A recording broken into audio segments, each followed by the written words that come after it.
สวัสดีแล้วก็สวัสดีทุกคนยินดีต้อนรับเข้าสู่ช่องอาคาน้อยตอนนี้เฮาอยู่ที่บ้านชนเผ่าอิวเมียนเมืองเวียงไซแขวงหัวพันเด้อมื้อนี้ในระหว่างทางเนาะระหว่างทางที่เขาจะไปเมืองซบเบ้าเขาเห็นงานก็คือเป็นการทำทานเนาะคือเป็นการทานให้กับคนที่ล่วงลับไปแล้วนะพอดีเลยพอดีมีงานเราก็เลยได้เห็นวัฒนธรรมแบบอันดีงามของชนเผ่าอิวเมียนนี่โดยเฉพาะเป็นการนุ่งถือเขายังใส่สุดพื้นเมืองอยู่แบบนี้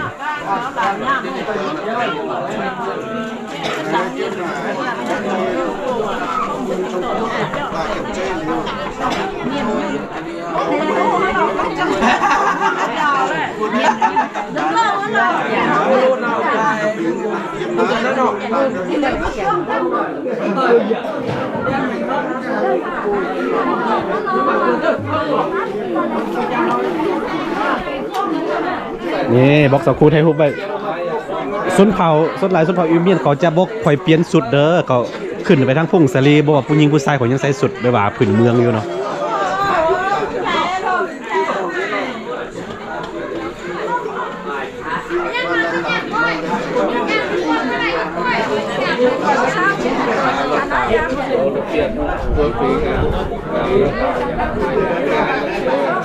ฮะ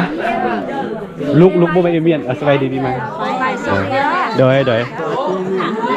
ย่าบอกพูดเก็บไว้โอ้ขนาดเมื่อแต่สิอย่าพูดอย่างโอ้อย่าไปถามโอ้ขนาดเสียวเนี่ยนี่นะโอ้น่าสงสาร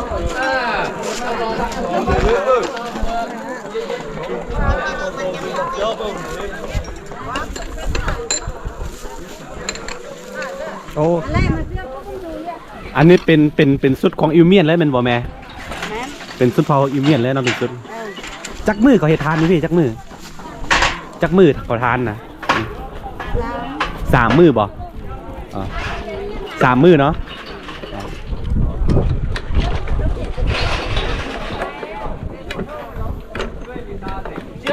นี่เป็นกันทานให้กับคนที่ล่วงลับไปแล้ว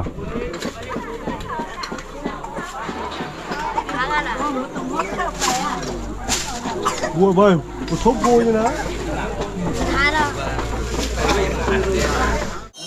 เขาได้เป็นช้างเฮ็ดปีละเทือบ่บอสโมเมนต์ที่จะเถื่อเฮ็ดบัดเดียวเนาะเฮ็ดบัดเดียวบัดเดียวอันนี้เป็นกันแบบว่าเอ็ดทานให้กับคนที่ตายไปแล้วเป็น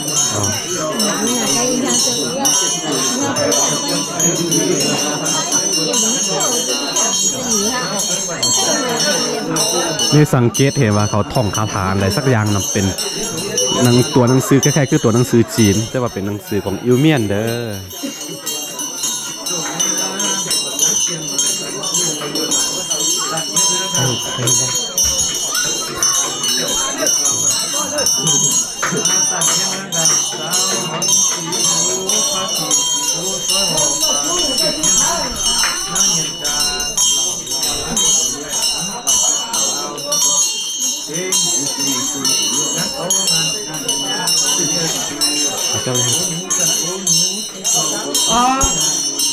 ชุ่มเย็นอ่ะ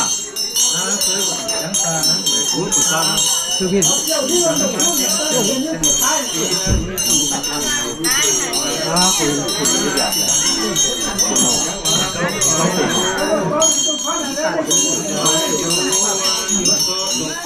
วเจ้าหน้าจะเคยว่า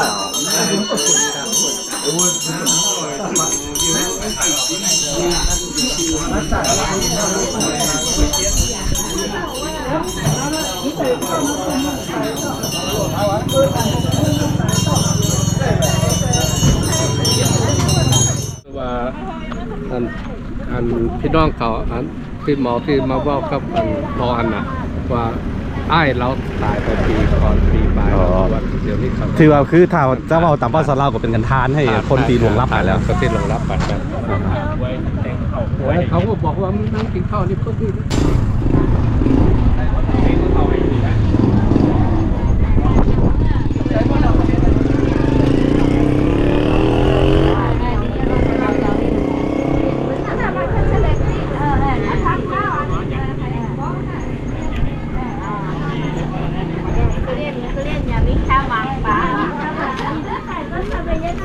ได้ยินว่าในเมืองเวียงไซนี่จะมีบ้านอันผมพันแล้วก็จะมีบ้านพลทองแล้วจะมีบ้าน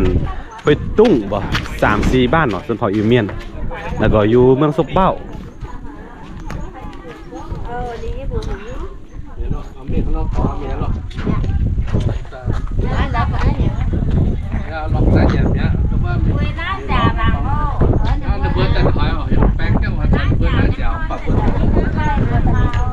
เต้มาเข้าให้เป็นเจ้าขาป่วย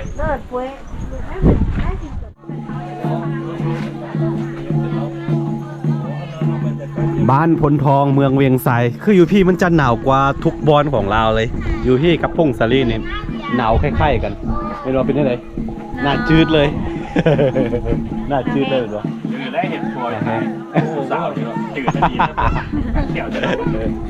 หน้าจืดเลย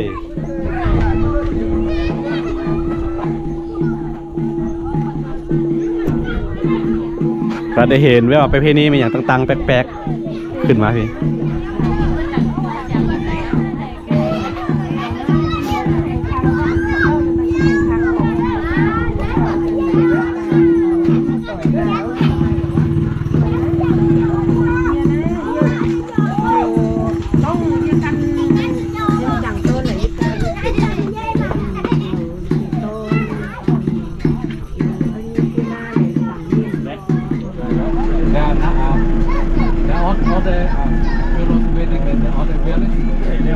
He says laser. He says laser spiller. He says laser. No. Okay. คือเขาออกจากงานทานนั่นมาแล้วก็มาอีกบ้านหนึ่งก็คือเขาสิไปบ้านนาออนเมืองซบเบ้าแขวงหัวพานเนาะเป็นบ้านชนเผ่าอิวเมียนกันใช่ปะในระหว่างทางเนาะอันนี้จะเป็นบ้านของเราเขาซื้อกินซื้อแวะกินข้าวกันก่อนตอนนี้ไปเฮ้ยเฮียทำเมียfollow me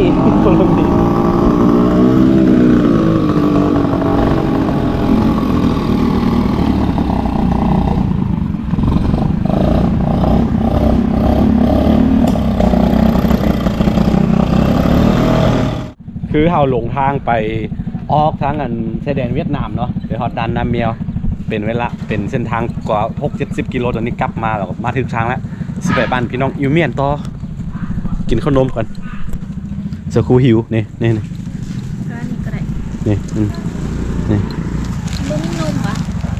น่าจะบ่มีนม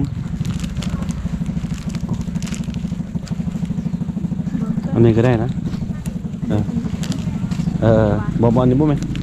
มีวันอันนี้ก็แซบอันนี้แหละแซบนะคือว่าอันนี้ก็ได้นี่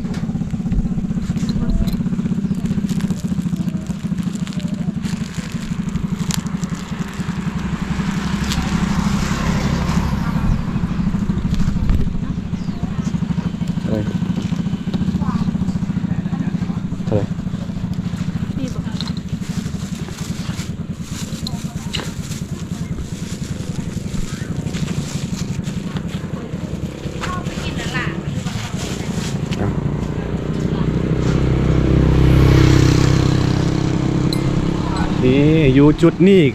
อยู่จุดที่เขาอยู่ณตอนนี้ก็จะมีด่านเนาะถ้าว่าไปเบื้องใส่มือจะมีด่านสมหวังคือด่านที่จะไปจะไปเข้าเวียดนามประเทศเวียดนามเนาะนี่เห็นปะด่านสมหวังเขามาถึงจุดนี้เลยเด้อแต่ละเมืองของแขวงหัวพันเกือบว่าจะไปทุกเมืองเลยด่านสมหวังมันจะอยู่ทางเทิงพุ่นแล้วก็ไปซ้ำเหนือไปซื้อสมหวังBorder Checkpoint นี่ยังขึ้นกับเมืองซบเบ้าเมืองแขวงหัวพัน มื่อนี้อยู่เข้าคือการเดินทางมาข้างนี้เนาะเพื่อว่ามาตามหาพี่น้องอิวเมียนที่อยู่ในสำเหนือที่อยู่ในเมืองหัวพันเนี่ยทุกคนส่วนใหญ่พี่น้องอิวเมียนมาจากข้ามมาจากเวียดนามมาอาศัยอยู่เนาะกับบ่ไรถ้าว่าทั้งหมดนี่มีจักหมู่บ้านบุหูเดี๋ยวสิถามน้องไซให้